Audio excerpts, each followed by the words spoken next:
Forget everything they told you about this movie. Forget the Bible. Forget the Garden of Eden. Forget Mother Nature weeping over climate change. All of that is a smokescreen, a pretty intellectual layer that critics invented because the real answer was too unbearable to say out loud. Mother, from 2017, is not a film about God. It is the most precise, most brutal, most clinically honest document ever filmed about what happens inside a house when a woman falls in love with a malignant narcissist. And over the next 30 minutes, I'm going to prove it to you, scene by scene, gesture by gesture, lie by lie. And when I'm done, you will never be able to watch this film the same way again, because you'll realize Aronofsky wasn't talking about the end of the world. He was talking about your relationship, or your mother's relationship, or that friend of yours who disappeared, who got thin, who stopped calling, who got strange, and then one day just went dark. The real message of this film is a warning, a domestic warning, an intimate one, a quiet one, about who you choose to share a bed with. Because the horror here has no claws, no supernatural blood, no demon. The horror here has a beautiful face and a soft voice, and it tells you it loves you. The horror here is a man who loves his own reflection so much that he needs an entire living, breathing woman just to serve as the mirror. And when the mirror starts showing cracks, when she starts having needs of her own, when she starts existing outside of him, he breaks the mirror and buys another one. That's it. That is literally the entire film. And Aronofsky's sick genius was to shoot it from the inside, from inside her eye, with the camera glued to the back of her neck for 2 straight hours. Because that's how it feels. You never see the whole thing. You only see fragments. You only feel the walls closing in. Let's start at the beginning, with the detail nobody catches. The first thing you see in this movie is a woman burning, a woman on fire, her face melting, staring straight ahead. And then a hand places a crystal on a shelf, and the house rebuilds itself out of the ash. And a new woman wakes up in the bed, and she calls out for him, "Baby?" And here is your first punch. The movie already told you the ending in the first 90 seconds. It warned you. This has happened before. This will happen again. You are not watching a story. You are watching a loop. And that is the first clinical lesson about malignant narcissism. There is no evolution. There is no learning. There is no remorse. There is repetition. The narcissist does not have a character arc. He has an orbit. He circles and circles and circles, consuming everything that falls into his gravity, and returns to the exact same point he started. And the new woman, waking up in that bed, doesn't know it. She thinks she's the first. They always think they're the first. They always think they're the different one, the one who'll heal him, the one who'll be the exception. And listen to the first word out of her mouth. "Baby?" She wakes up, and the very first thing she does is look for him. Not reach for water, not look out the window, not stretch, look for him. She wakes up already oriented around another person. That's not romance. That is the clinical portrait of advanced emotional dependency. Her identity is born already fused to his existence. She doesn't exist on her own for even 3 seconds after opening her eyes. And the film never gives her a name. Never. She is only mother, only a function, only a role, while he is him, capital H. And as the film goes on, you'll notice that every character is a function and not a person. The man, the woman, the son, the brother. Because in the mind of a narcissist, nobody is a full person. Everyone is a job title. Everyone is a utility. You're the audience. You're the service. You're the trophy. You're the problem. And the day you stop performing your function, you get replaced without ceremony, the way you'd swap out an employee. Now let's talk about the house, because this is the key that unlocks the entire film. The house is not planet Earth. The house is not Eden. The house is her mind. It's her body. It's her psyche. Aronofsky shoots the house like a living organism, because it is a living organism. When she puts her hand on the wall, she feels the heart of the house beating. She feels veins. She sees visions. And who built that house? She did. With her own hands. She rebuilt all of it after the fire. Every board, every wall, every coat of paint. She literally raised an entire home from nothing while he sat in his study staring at a blank page.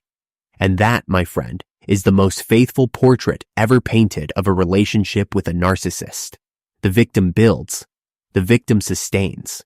The victim makes the house function, pays all the emotional bills, creates the atmosphere, holds everything upright. And the narcissist occupies. The narcissist inhabits. The narcissist receives the applause for living there. And she paints? Did you notice? She is always painting, always mixing that powder, spreading it on the walls. She is literally building her own boundaries. Those walls are her psychological limits. And the entire movie is about people walking through those walls without asking, and about him opening the door for them. Let's talk about the crystal, that glowing object he keeps in his study, on a pedestal, under glass, lit like a holy relic. That crystal is the only thing that survived the previous fire. That crystal is the heart of the previous woman. And he left it there, on display, on an altar, in the room where he works, as a trophy. Like a mounted head on a hunter's wall. And she lives in that house, every day, walking past the torn-out heart of the woman who came before her, and she doesn't know. This is what clinicians call a red flag, and it is the biggest one there is. The narcissist always keeps the trophies in view. He always talks about the ex. He always has a story about the crazy woman he left behind. And you think he's being vulnerable, opening up, sharing his pain. No. He's showing you the collection. He's telling you, without telling you, what is going to happen to you. And you don't hear it. Nobody hears it, because by that point, you're already in love. And a narcissist's love is a general anesthetic administered directly into your judgment. And notice something devastating about that crystal. It is the only thing he saved from the fire. The only thing. His house burned down with a woman inside it, and what he pulled from the flames was the object representing how much she loved him, not the woman, her love for him. He didn't rescue a person. He rescued proof, evidence that he had been adored. That is malignant narcissism in its purest crystallized form. He doesn't miss her. He misses the adoration she produced. And this holds for the real narcissist, the flesh and blood one, the one sleeping next to you. He doesn't miss you when you leave. He misses the service. He misses the mirror. And that's why he texts you out of nowhere 3 months later, something sweet, at 2 a.m. That isn't longing. That's hunger. Now the man arrives. That stranger knocking on the door in the middle of the night. And here begins the autopsy of gaslighting. Because pay attention to the exact sequence of events. Because the sequence is everything. An unknown man knocks on the door, at night, at an isolated house in the middle of nowhere. And he, the husband, opens it, and invites him in, without asking her, without looking at her, without so much as considering that she lives there too.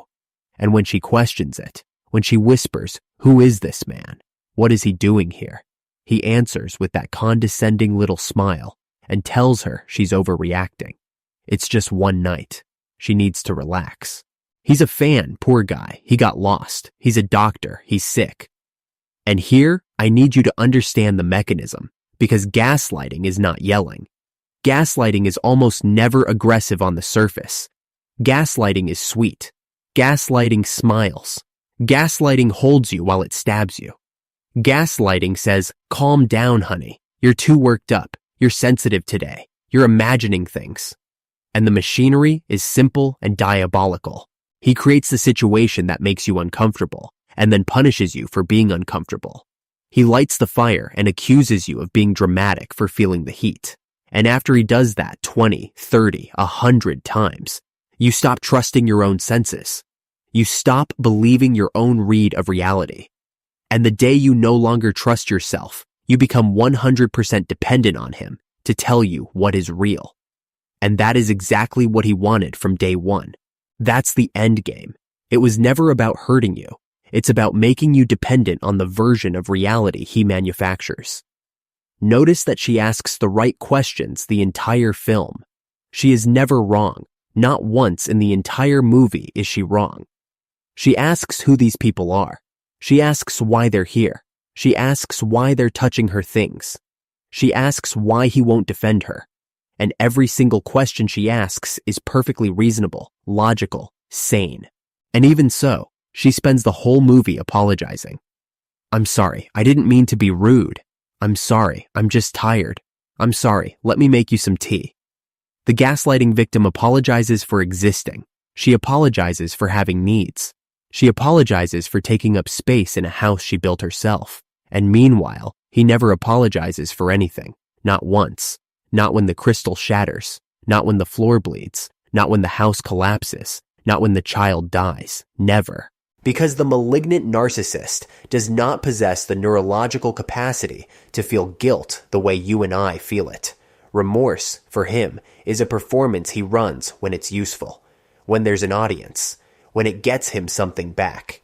And then the woman arrives, the man's wife, and she is the second type of abuser, the type most people don't recognize, because she doesn't use sweetness. She uses naked invasion. She walks into the house and immediately starts asking obscenely intimate questions. When are you two having kids? Do you sleep together? Do you even want kids, or is that his idea? And she touches things. She goes through her clothes. She walks into her bedroom. She climbs where she isn't allowed. And when she's confronted, she laughs. She turns the victim's discomfort into a joke. She says mother is a child, a little girl, a sweet, naive thing. And that is a devastating technique of relational abuse called diminishment, the infantilization of the victim, turning a grown woman into a fragile little girl who doesn't know what's good for her, who needs guidance, who shouldn't be taken seriously. And her husband, he watches, he laughs along. He never, not one single time, takes his wife's side. And pay very close attention to this detail, because it is the clinical heart of the film. He never defends her. Not once. Not when the strangers sit on the sink she warned them isn't braced.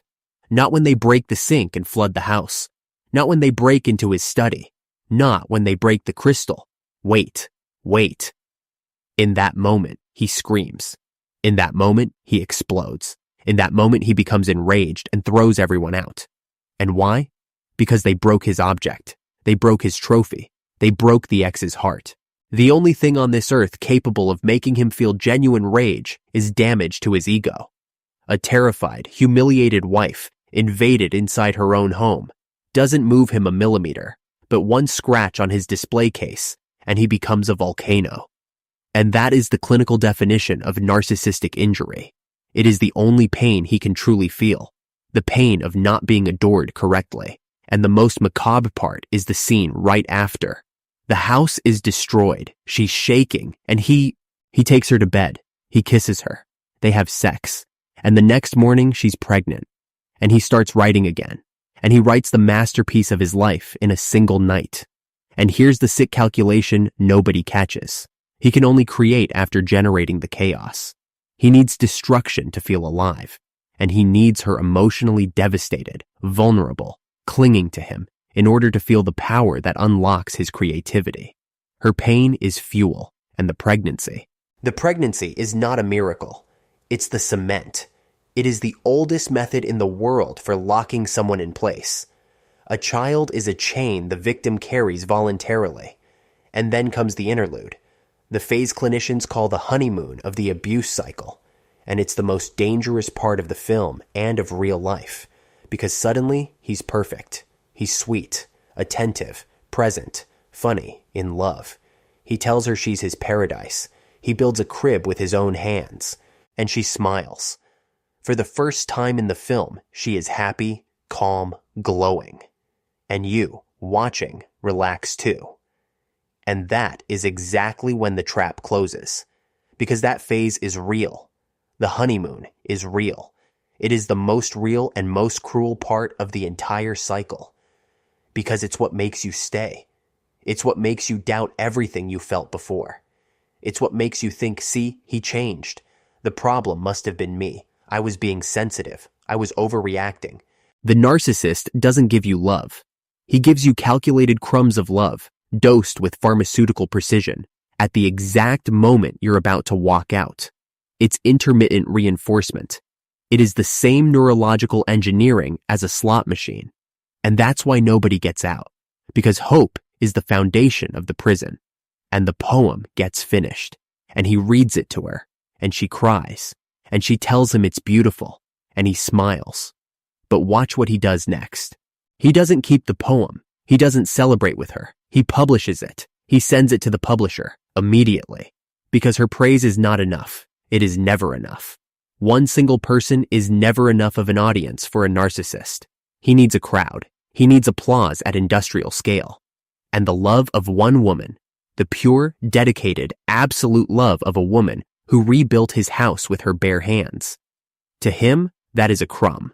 To him, that is a single drop of water in a desert. And that's why he opens the door.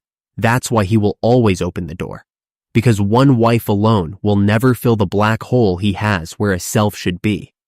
And if you have ever had your reality distorted by someone who claimed to love you, if you have ever apologized for feeling something that was completely legitimate to feel, if you have ever walked out of a conversation thinking you were crazy, when in fact you were right the entire time, then don't let your mind get invaded right now.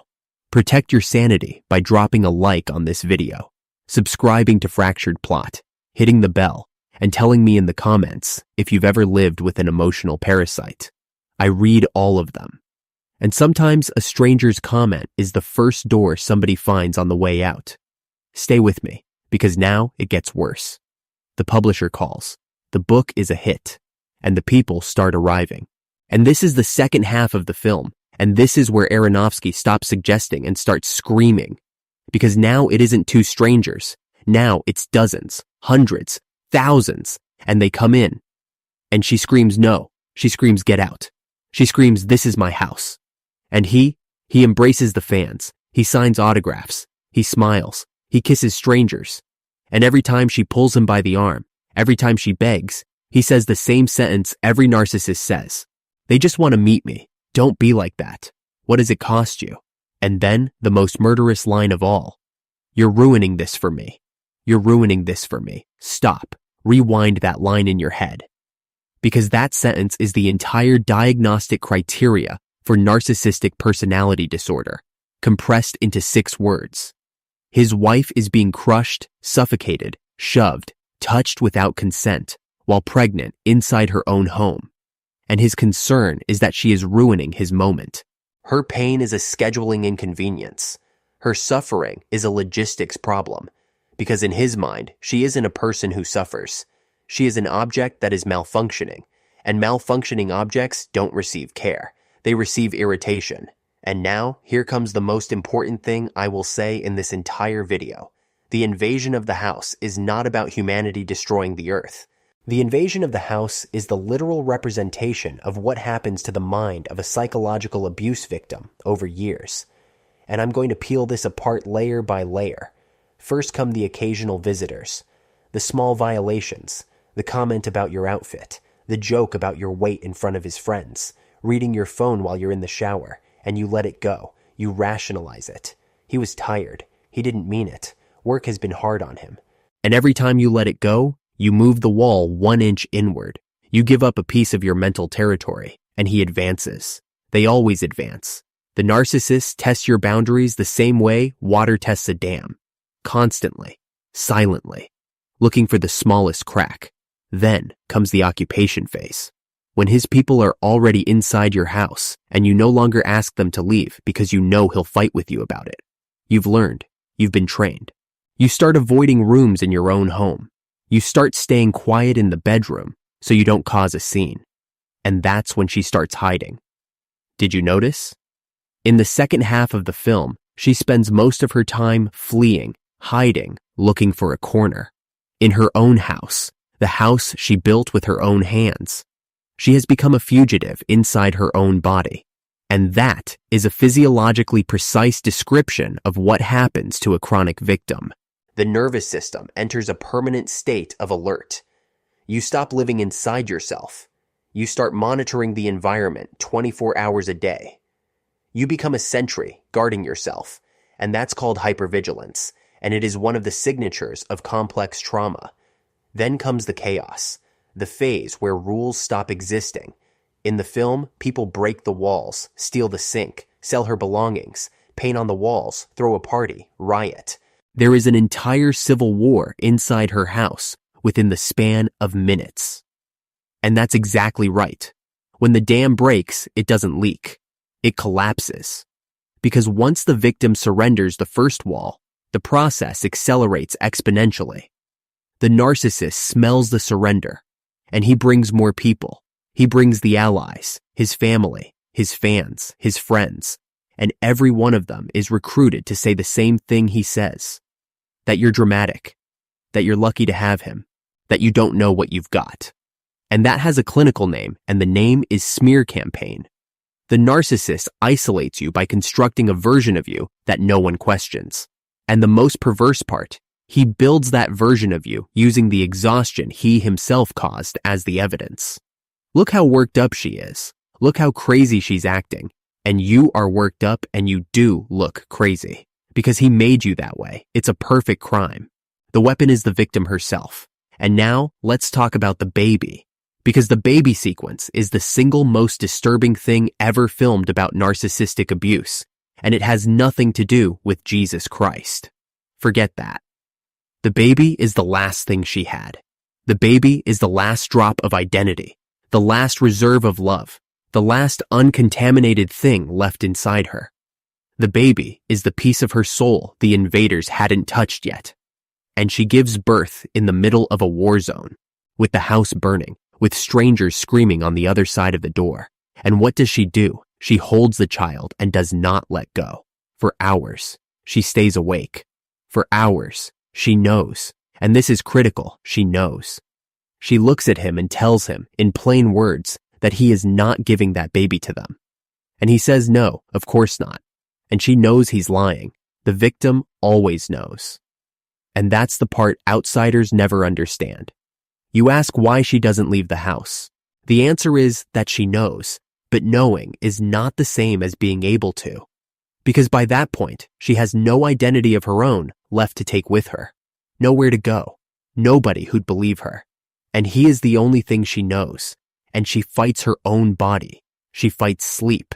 For hours. Because she knows that the second she closes her eyes, he will take the child out of her arms. And sleep wins. Sleep always wins. And he takes it. And that is the perfect, devastating metaphor for how a victim is defeated. Not by force. By exhaustion. You don't lose your life to a narcissist in an epic battle. You lose it in a nap. You lose it in a moment of weakness after years of not sleeping right. You lose because nobody can stay awake forever. And then he hands over the baby. He hands a newborn to the crowd, to the fans. And they pass the child hand to hand, over their heads, like an object, like a trophy, like a relic. And the neck snaps. And they tear the child apart. And they eat. And that scene made entire theaters vomit and walk out in 2017. And I'm going to tell you why it's unbearable. It isn't the cannibalism. It's that it's true. Because that is exactly what the narcissist does with everything you produce. Your work, your creativity, your children, your story. He takes it and serves it to his audience. He converts what is yours into his social capital. He takes your suffering and makes a post out of it. He takes your victory and says it happened because of him. He takes your child and uses it as evidence that he's a good man. And when he's done using it, there is nothing left, not even the bones. And watch his reaction. His son is dead, torn apart because of a decision he made. And he speaks to her, and he says, "We need to forgive them. Forgive them." His son has just been devoured, and the first thing out of his mouth is an attempt to keep the audience, because he has already understood that this was a tragedy with narrative potential. He is already thinking about the next work. And that is the difference between a bad man and a malignant narcissist. A bad man hurts you. A malignant narcissist hurts you and then turns your pain into the material for his next project and still expects you to applaud. And then she breaks. And that is the only scene in the entire film where she is free. She grabs the knife. She screams. She fights. She is beaten. She bleeds. And she calls all of them murderers. And she is called crazy. Of course she's called crazy. Because when the victim finally reacts, when she finally loses her composure after 10 years of absorbing everything in silence, that is the moment everyone sees. That's the only clip that survives. The hysterical woman with the knife in her hand. And nobody saw the decade that produced that scream. That is the cruelest crime in all of abuse. It steals your narrative. You become the villain of your own survival story. And she goes down to the basement, to the oil, and she flicks the lighter, and she burns it all. And people say this is the apocalypse. It isn't. It's a woman who chose to destroy herself rather than continue being consumed. And if you've ever been near that place, you know the real name of that moment. And it isn't about dying. It's about ending. It's about finding the one button that still works after they've taken everything else from you. And he survives. Of course he survives. The narcissist always survives the fire he started. Because he wasn't there. He is never there. He was emotionally absent from the first frame to the last. And it is impossible to burn someone who never actually walked into the house. And then the final scene.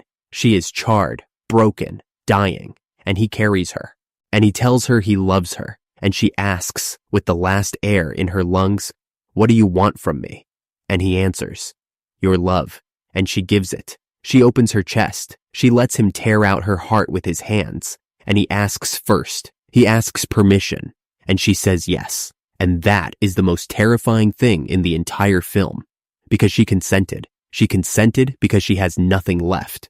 Because by that point, the only thing remaining of her identity is the function of being his supply. And when you strip a person of everything she is and leave only the bond with the abuser, she will hand over the heart, voluntarily, with a smile. Because it's the last usefulness she can see in herself. And that has a name. And the name is trauma bonding. It's what makes hostages defend kidnappers. It's what makes victims lie to the police. It's what makes an entire woman say, with her final breath, "I still love you," while the man is literally pulling the organ out of her chest, and he crushes her heart. And out of it comes the crystal, the new crystal, identical to the last one. And he carries it to the study, and sets it on the shelf, on the same pedestal, under the same glass, under the same light. And he doesn't cry. He doesn't hesitate. He doesn't look back. And the house rebuilds itself. And a new woman wakes up in the bed, young, intact, hopeful. And she calls out for him, "Baby?" And this is where I need you to breathe, because this is the gut punch the movie held back for 2 hours. The narcissist does not suffer. Do you understand me? He does not suffer. There's no catharsis, no lesson, no sleepless night, no regret at 70 years old. He wakes up the next morning, puts the stone on the shelf, and goes to make coffee. And you are destroyed for 7 years, in therapy, trying to understand what happened, replaying conversations in your head at 3 in the morning, trying to pinpoint the exact moment you became that person. And him? He's already in love again. And the new woman is wonderful. And he is being the most attentive man in the world with her. And you'll see the photos, and you'll think, so it was me? So I was the problem? Because he's great with her? No, it wasn't you. And that is the reason I made this video. With her, he's in the first act. With her, he's in the honeymoon phase. With her, he hasn't opened the door to the strangers yet. Her crystal hasn't been cut yet. Her clock only just started. And in a few years, she is going to wake up inside a house she built alone, full of people she never invited, apologizing for being afraid. And every single day she'll walk past a shelf with a crystal sitting on it. And that crystal will be you, and she won't know. Exactly the way you didn't know. And that's why the film opens with a woman burning. The film has no ending. The film has an orbit. You were not watching a story. You were watching a loop that had already run 1,000 times before the camera turned on, and that will keep running long after the credits. And the name for that is not mythology. The name for that is a behavioral pattern. And it is so predictable, so mechanical, so entirely devoid of mystery that you can write an entire screenplay on top of it. And that is exactly what Aronofsky did. He didn't write a biblical allegory. He wrote a manual, and he disguised it as God because nobody could stand to watch it if they knew they were looking in a mirror. And the last thing I need to tell you, Because there's a question that's been hanging over this entire video, and the question is, what about the house? The house rebuilds. It always rebuilds. And here is the only hope hidden inside this nightmare. Because the house is the mind. And the mind rebuilds. The mind is capable of rising out of the ash even after it's been burned to the bone. The rebuilding is not the error. The rebuilding is miraculous. The error is rebuilding the house around him. The error is waking up and having the first word be his name.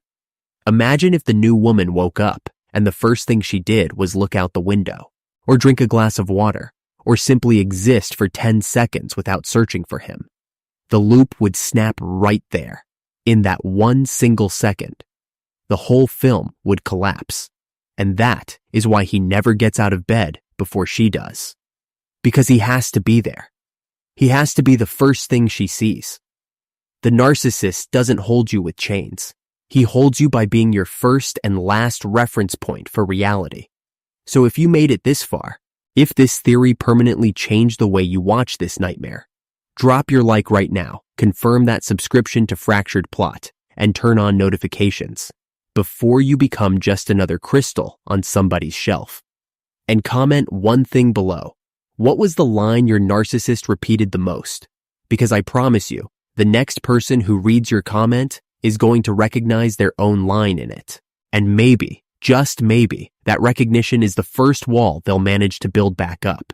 Because in the end, Mother is not about God. It never was. It's about a woman who built an entire house with her own hands and died without ever getting to live in it. And it's about a man who never raised a single wall and who slept comfortably in every room and who will sleep comfortably tomorrow too, in a new house, with a new woman who has just opened her eyes and who is calling his name right now.